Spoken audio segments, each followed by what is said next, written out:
If you take one thing away from Claude Code, let it be this workflow: explore, plan, code, and commit.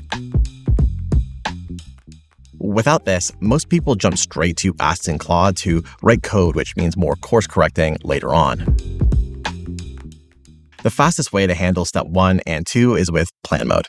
With plan mode, Claude can't edit files. It just reads files to gather research on how to tackle its implementation. To enter plan mode, hit Shift and Tab until you see the plan mode under the text input. I need to add WebP conversion to our image upload pipeline. Figure out where in the pipeline it should happen, whether we need new dependencies, and how to approach it. And Claude will read relevant files, do some web searches, and give you a plan of action. Make sure you review it and determine if it meets your criteria. Otherwise, I can ask it to add on or revise some areas. Perfect. And this right here is the best place to course correct because it's before any code is written. You can also use Explore without being in plan mode by just asking Claude to explore your code base. Now, once the plan looks good, you can select Approve to accept the plan and let Claude tackle all of the list items it provided. You can determine if you want Claude to auto-accept the file edits or ask every single time. Claude will do its best to troubleshoot your code base before considering the plan finished, but at times you'll need to course correct. This is the benefit of working with plan mode, because after the plan is finished, we also have the context of how it got to the results to help it guide its next decision. In order for Claude to be confident in its results, it has to be clear on what it deems correct. When writing your plan, make this explicit. Adding tools that will help Claude complete its goals will remove a lot of back and forth.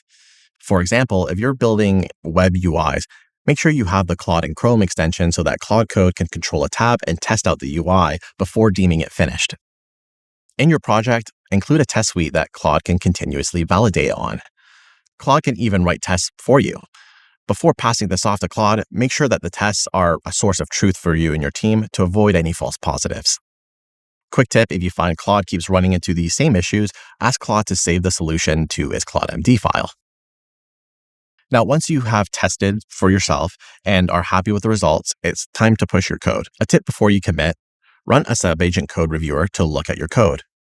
Then you get Claude to generate a commit message for you in your style. Rinse and repeat.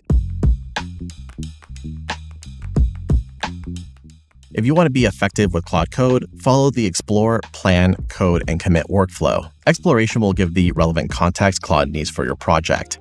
Plan will create a plan of action that Claude will use to determine if they are successful. Code is the back and forth that you and Claude do before settling on the final outcomes of the plan. Commit helps you review and push your code so you can start on your next feature.